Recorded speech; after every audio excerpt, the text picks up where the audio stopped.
Bienvenue sur Derrière les stars de cinéma, l'endroit où les projecteurs s'éteignent et où la vraie histoire commence. Aujourd'hui, nous vous emmenons dans les coulisses d'un scoop brûlant qui secoue tout le cinéma français. Il y a à peine 5 minutes, l'acteur adoré de toute une génération Pierre Garnier a enfin officialisé ce que beaucoup soupçonnaient, mais que personne n'avait pu confirmer. Sa relation avec l'énigmatique et talentueuse Elena Bailly n'est plus un secret. Mais pourquoi maintenant? Et pourquoi en si grande pompe? Un simple post Instagram? Une interview arrangée? Une fuite savamment orchestrée? Ou peut-être quelque chose de plus profond, de plus personnel, ou même de plus stratégique? Car derrière les regards échangés sur les tapis rouges, derrière les rumeurs savamment relayées dans les magazines People, il y a toujours une vérité plus complexe.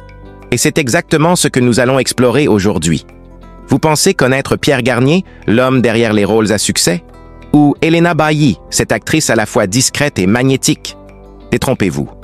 Leur histoire, c'est une mosaïque de silence, de regards esquivés, de moments volés au paparazzi, et d'un timing qui n'a rien de hasardeux. Alors, pourquoi cette annonce maintenant? Quel impact cela aura-t-il sur leur carrière ou sur leur prochain rôle? Qu'est-ce que cette révélation nous dit vraiment sur le fonctionnement des relations amoureuses sous les feux d'Hollywood à la française? Dans cette vidéo, nous allons décortiquer les images, décrypter les gestes, remonter la chronologie des événements et peut-être découvrir ce que personne n'avait osé révéler jusqu'à aujourd'hui. Restez bien jusqu'à la fin, car ce que vous allez découvrir pourrait bien changer votre regard sur l'un des couples les plus secrets et désormais les plus en vue du cinéma français. Tu sais ce moment étrange où tu regardes quelqu'un et tu ne sais pas encore qu'il va changer ta vie, ce regard qui passe, cet échange silencieux. Rien de spectaculaire, juste une étincelle, un peu trop rapide pour être captée. Eh bien, c'est un peu comme ça que tout a commencé entre Pierre et Elena. Ils n'avaient rien demandé. Ils étaient là pour chanter, pour vivre une aventure artistique, pas pour tomber amoureux. Et pourtant, c'était au tout début de la Star Academy, une émission pleine de codes, de caméras, de jugements. Les candidats arrivent stressés, chacun dans sa bulle. Mais Pierre, lui, il avait ce truc. Pas juste la voix, non. Quelque chose de plus doux, un genre de calme, de présence. Et Elena, elle, c'était l'opposé. Une énergie vive, une honnêteté désarmante. Elle ne jouait pas. Elle était. Personne ne s'attendait à ce que ces deux univers s'alignent. Et pourtant, un jour, dans la cuisine du château, oui, cette fameuse cuisine où tout le monde entend tout, ils ont rigolé pour une blague que personne d'autre n'avait comprise. Juste eux. Un petit moment suspendu. On aurait pu croire que c'était rien. Mais c'était tout. C'était la première fissure dans le mur qu'ils avaient chacun autour d'eux. C'est ce que tout le monde disait. Et c'est ce que eux-mêmes disaient. Encore. Et encore. Mais tu sais ce que c'est, non? Ces sourires qui durent un peu trop longtemps. Ces silences qui veulent tout dire. Ces regards qui se cherchent même quand il y a 20 caméras autour. Il y avait quelque chose de fragile, quelque chose de précieux. Mais ils n'étaient pas prêts, ni pour l'un, ni pour l'autre. Alors ils ont fait ce que font beaucoup. Ils ont caché, non pas parce qu'ils avaient honte, mais parce qu'ils savaient que dès que ça sortirait, ce ne serait plus juste à eux. Après la Starac, tout est allé vite. Pierre est devenu une star. Vraiment. Les fans, les plateaux télé, les interviews, les concerts. Et Elena aussi dans son genre. Moins mise en avant par la presse peut-être, mais ceux qui la suivaient savaient. Elle avait quelque chose. Et puis, les fans ont commencé à fouiller, regarder chaque photo, chaque story. Est-ce qu'ils sont ensemble? Est-ce qu'ils se voient? Pourquoi elle était dans le même resto que lui? Pourquoi il a liké ce post? On pourrait croire que c'est drôle, un jeu. Mais ça ne l'est pas toujours, parce que quand tu vis un truc aussi intime, tu n'as pas envie de devoir le justifier à des inconnus. Le voyage à Marrakech, tout le monde s'en souvient. Les rumeurs ont explosé, et pourtant, ils n'ont rien dit. Enfin si, Elena a pris la parole. Elle en avait marre. Elle a parlé de respect, de vie privée, de ce que ça fait d'être une femme qu'on suppose amoureuse juste parce qu'elle partage un moment de vie avec un homme. Elle avait raison. Mais dans sa colère, il y avait aussi de la peur. Parce qu'il n'était pas prêt. Pas encore. Pierre, lui, est resté silencieux. Comme souvent. Parce que parler, c'est risqué. Et lui, Il protégeait. Peut-être elle, peut-être lui, peut-être les deux. Il y a 5 minutes, tout a changé. 5 minutes, c'est court. Juste assez pour écrire un message. Juste assez pour poster une photo. Juste assez pour dire « Oui, c'est vrai. C'est elle. » Ce n'est pas qu'ils veulent être faire la une. Ce n'est pas qu'ils veulent des likes. C'est juste qu'à un moment donné, cacher devient plus lourd que montrer.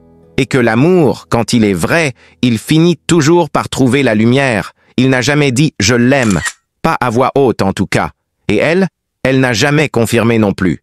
Pourtant, c'était là, dans les petits gestes, dans la façon dont elle le regardait quand il chantait, dans la manière dont il se tournait toujours vers elle quand il riait. Ça ne s'explique pas vraiment, ce genre de connexion.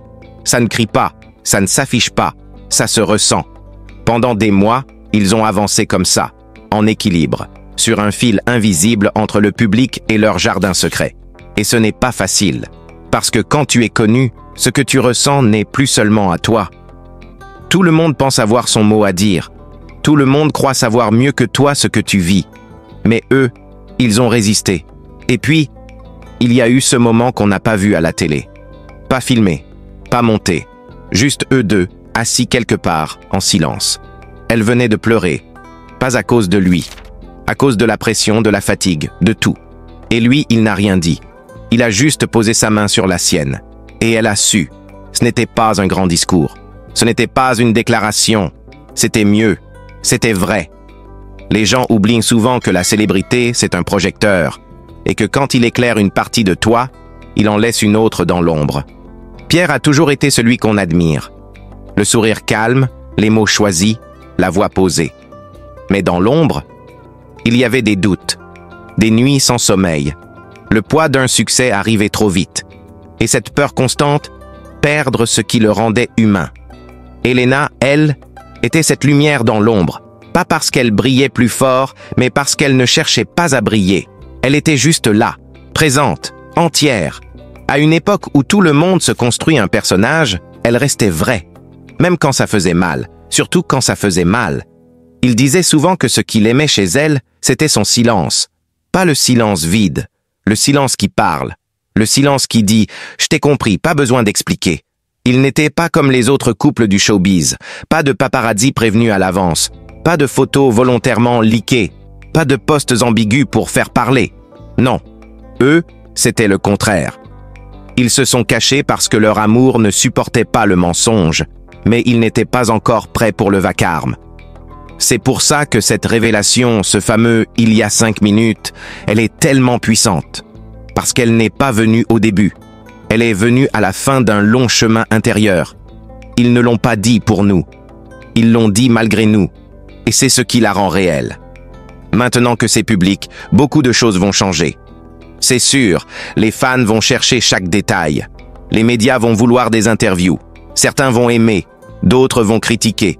Mais ce qui compte, ce n'est pas ce qui change autour, c'est ce qui ne changera pas en eux, leur façon de se parler du regard, leur manière de se protéger, même de loin, ce lien qui s'est construit quand personne ne regardait.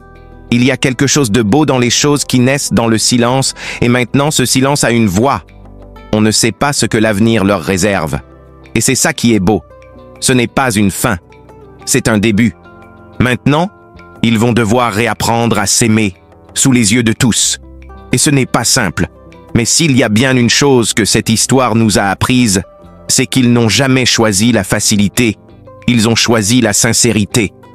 Même quand elle fait peur. Même quand elle tremble. Et toi, qui lis ou écoutes cette histoire, tu le ressens, non? Ce genre d'amour qu'on ne voit pas souvent. Ce genre d'amour qui ne se crie pas, mais qui s'entend quand on tend l'oreille.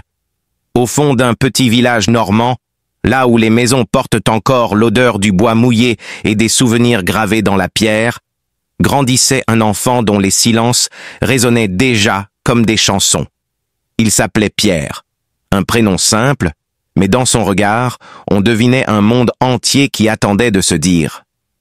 Il n'avait pas grandi dans le tumulte des grandes villes, ni dans le luxe des salons dorés. Sa maison, tapie derrière un jardin un peu sauvage, respirait la modestie et la chaleur humaine.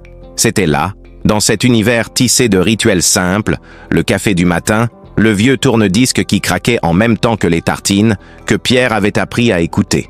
Pas seulement la musique, la vie. Chez les Garnier, on ne parlait pas trop fort. Les émotions, on les devinait dans les silences, les sourires en coin, les gestes un peu retenus. Jean-Christophe, le père, n'était pas un homme à grandes phrases. Il était du genre à parler avec ses mains, ses outils ou sa guitare. Une Fender usée traînait toujours près du fauteuil. Le soir, il la prenait comme on allume une lampe, et il la faisait chanter doucement, comme pour rassurer la nuit. Émilie, la mère, était d'un tout autre feu. Son énergie, elle la glissait dans les plis des vêtements qu'elle vendait dans sa petite boutique, mais aussi dans les regards qu'elle lançait à ses deux fils, comme pour leur dire « Allez, foncez !» C'était elle, le moteur invisible, la première à croire que Pierre avait quelque chose de différent, de précieux. Elle ne le disait pas avec des mots. Elle le montrait en étant là. Toujours. Pierre avait aussi un frère, Léo. De 2 ans son cadet, c'était le genre de petit frère qu'on aime autant qu'on veut étrangler quand il fouille dans vos affaires. Mais c'était Léo qui, le premier, avait osé dire tout haut ce que Pierre n'osait que fredonner. « T'as une voix, une vraie !» Alors Pierre s'était mis à y croire. Un peu. Mais avant tout ça, avant les micros, avant les projecteurs, il y avait ces dimanches pluvieux où la famille Garnier jouait aux cartes pendant que la pluie tambourinait contre les vitres. Il y avait la voix de sa mère qui chantait mal, mais avec le cœur, et celle de son père qui faisait des solos imaginaires en touillant son café. Il y avait les discussions sur tout et rien. Surtout rien. Et ce rien qui nourrissait Pierre bien plus que n'importe quel cours de musique. Dans la maison des Garnier, les saisons passaient comme des chapitres d'un livre qu'on relisait chaque année avec le même émerveillement. L'automne, c'était la saison préférée de Pierre. Il disait que les feuilles mortes faisaient le bruit des vieilles chansons quand on marchait dessus. Il y avait quelque chose de mélancolique, de doux, dans l'air humide, dans les vitres pleines de buée, dans les tasses de chocolat fumantes posées sur la table en bois. Ce n'était pas un foyer de grandes déclarations. Chez les Garnier, on s'aimait sans faire de bruit. On se rendait service sans en parler. Jean-Christophe ne disait jamais « je t'aime » à ses fils, mais il réparait leur vélo à la moindre crevaison, la nuit s'il le fallait. Et Émilie préparait les plats préférés de chacun sans jamais demander ce qu'il voulait. Elle savait déjà. Pierre observait beaucoup. Il avait ce regard curieux, presque inquiet, comme s'il cherchait toujours à comprendre ce qui se cache derrière les mots que les gens ne disent pas. Il n'aimait pas les disputes, les tensions dans l'air, les voix qui montent. Alors, il chantait dans sa chambre, pas pour se faire entendre, mais pour se rassurer lui-même. Il n'était pas encore le Pierre Garnier que tout le monde allait connaître. Il était ce garçon un peu rêveur qui écrivait ses pensées dans un vieux carnet abîmé qu'il cachait sous son oreiller. Chaque page était une fenêtre ouverte sur ses émotions. Des textes, des accords, des petits dessins maladroits, des souvenirs qu'il ne voulait pas oublier. Il y avait aussi quelqu'un d'autre dans la vie de Pierre, un pilier discret mais fondamental. Son grand-père, Marcel. Un homme au visage buriné, aux mains noueuses, au silence plein de sagesse. Pierre passait de longs après-midi avec lui dans l'atelier de bricolage au fond du jardin. Il aimait l'odeur du bois, du métal et de l'huile. Là, il apprenait sans s'en rendre compte à écouter le monde. Marcel ne parlait pas souvent de son passé. Mais un jour, alors que la pluie tombait drue sur le toit en tôle, il avait murmuré « La musique, c'est comme le vent. Tu peux pas le voir, mais tu sais quand il est là. » Pierre n'a jamais oublié cette phrase. Elle a résonné en lui pendant des années. Peut-être parce que son grand-père parlait peu et que chaque mot avait un poids immense. Peut-être aussi parce qu'il voyait dans ce silence la même pudeur que celle de son père. À l'étage, la chambre de Pierre était un capharnaüm organisé. Des câbles s'entremêlaient comme des veines électriques. Des feuilles griffonnées jonchaient le sol. Sur les murs, il n'y avait pas de posters de célébrités. Juste des photos de famille et une vieille partition encadrée. Angie, des Rolling Stones, offerte par son père un Noël. Il passait des nuits entières à enregistrer des bouts de chansons. Il n'osait pas encore les montrer. Il craignait qu'on se moque, ou pire, qu'on lui dise que ce n'était pas bien. La peur de ne pas être à la hauteur le suivait comme une ombre. Et pourtant, chaque matin, il recommençait. C'est Léo, son frère, qui a été le premier à tout écouter. En cachette, bien sûr. Et quand il est venu frapper à sa porte une nuit, les yeux brillants, il a juste dit « Tu crois que t'écris des chansons? Tu racontes nos vies, Pierre. Tu mets des notes là où j'arrive même pas à trouver des mots. » Pierre avait souri. Pour la première fois, il s'était senti utile. Jean-Christophe n'avait jamais dit à son fils qu'il était fier de lui. Mais un matin, Pierre l'avait surpris dans le salon, casque sur les oreilles, écoutant une de ses démos. Il avait fermé les yeux. Et quand il les avait rouverts, il n'avait rien dit. Il avait juste hoché la tête. Un signe minuscule, mais pour Pierre, ce fut un tremblement de terre.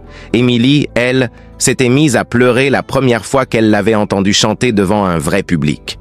Pas parce que c'était beau, parce que c'était lui. Nu, vrai, lumineux. Dans ce cocon imparfait mais solide, Pierre avait trouvé ses racines. Des racines silencieuses, mais vivantes. Il avait compris que la famille, ce n'est pas un mot, c'est un langage. Celui des regards qui comprennent, des gestes qui soutiennent, des absences qui font mal mais qui font grandir. Et un jour, quand il allait devoir quitter cette maison, ce village, cette bulle, pour affronter le monde, il ne partirait pas seul. Il emporterait avec lui toutes les voix qu'il avait entendues, tous les silences qu'il avait traduits, tous les battements de cœur qui avaient accompagné les siens. Dans le silence de son appartement baigné par la lumière douce d'un matin parisien, Pierre Garnier ouvrait une vieille malle en bois, légèrement fissurée par le temps. Cette malle, posée au pied de son lit, n'était pas un coffre banal. C'était un coffre au trésor, rempli d'objets chargés d'histoire, de souvenirs, de fragments de sa vie, de ses rêves. Chaque objet, chaque pièce, racontait quelque chose de lui, de ses origines modestes à ses ambitions éclatantes, de ses heures solitaires à ses premiers pas sur scène. Dans ce récit, je vous invite à entrer dans ce monde intime, à fouiller avec lui ses biens, à comprendre ce qu'ils représentent et pourquoi ils font partie de lui. Au centre de la pièce trônait sa guitare fétiche, une vieille Fender Stratocaster usée dont le vernis s'était effacé sous les doigts avides de musique. Ce n'était pas la plus belle, ni la plus récente, mais elle portait sur elle les cicatrices de toutes ces nuits blanches, de ses doutes, de ses premières mélodies trouvées au hasard des accords. Pierre la caressait souvent, sentant sous ses doigts le bois rugueux et le métal froid des cordes. Cette guitare était bien plus qu'un instrument. C'était le prolongement de son âme, le compagnon silencieux de ses combats intérieurs. Chaque micro-rayure, chaque marque racontait une histoire, une chanson jamais oubliée, un moment de grâce suspendu. À côté de son bureau en chêne, une pile de carnets usés attendait d'être ouverte. Ces carnets, couverts de notes griffonnées à la hâte, de phrases inachevées, de poèmes éclatés, étaient le sanctuaire secret de Pierre. Ils étaient la mémoire tangible de ses pensées, le témoin muet de son évolution. Certains jours, il les feuilletait, retrouvant dans ses écrits d'antan des éclats de jeunesse, des éclats de peine, des éclats d'espoir. Pour lui, ces pages étaient plus précieuses que n'importe quel bijou ou trophée. Sur une étagère, des rangées de vinyles et de CD se dressaient comme un musée personnel. Chaque disque portait le sceau d'une influence, d'une rencontre avec la musique. Des classiques du rock aux chansons françaises intemporelles, chaque album était un miroir tendu vers l'artiste qu'il était devenu. Il aimait poser délicatement un vinyle sur la platine, regarder le disque tourner lentement, sentir cette magie presque oubliée. Ces objets étaient des repères, des ancrages, des voix familières dans le tumulte de sa vie moderne. Son dressing, modeste mais organisé avec soin, révélait une part importante de sa personnalité. Pierre ne s'habillait pas pour suivre la mode, mais pour se sentir lui-même. Des chemises en flanelle, des t-shirts simples, des jeans usés, des chaussures confortables. Mais il y avait aussi quelques pièces marquantes, héritées de son père ou achetées lors de ses premiers concerts. Un blouson en cuir patiné, une écharpe aux couleurs délavées, un chapeau qui lui donnait ce je ne sais quoi d'artiste bohème. Chaque vêtement racontait une étape de sa vie, un souvenir. Pierre Garnier n'était pas seulement un musicien ni un auteur-compositeur. C'était aussi un homme qui vivait entouré d'objets qui racontaient sa vie, ses valeurs, ses rêves secrets. Son patrimoine matériel, loin des clichés clinquants du star system, reflétait son authenticité, son rapport à la mémoire et surtout son besoin d'ancrage. Le salon de Pierre, bien qu'étroit, était le lieu où il se sentait le plus lui-même. Pas un lieu tape à l'œil, mais un espace chargé de vie et d'histoire. Sur le vieux canapé usé, recouvert d'une couverture tricotée par sa grand-mère, s'entassaient des coussins colorés. Chaque coussin avait sa propre histoire. L'un déniché lors d'un marché aux puces à Caen, un autre offert par un ami d'enfance. Les murs, peints d'un blanc cassé, étaient parsemés de cadres disparates, une affiche d'un concert des Pink Floyd, un tableau naïf peint par sa sœur, un croquis au fusain de lui en pleine répétition. Ces détails révélaient l'univers éclectique de Pierre, nourri à la fois par la musique classique et le rock brut. Dans un coin, une bibliothèque bancale regorgeait de livres, certains rangés à l'envers, d'autres empilés en tas précaires. Des romans d'auteurs français, des recueils de poésie, des biographies de musiciens légendaires. C'était là qu'il venait chercher refuge quand le poids de la création lui semblait trop lourd. Pierre avait un rituel. Avant chaque composition, il choisissait un livre au hasard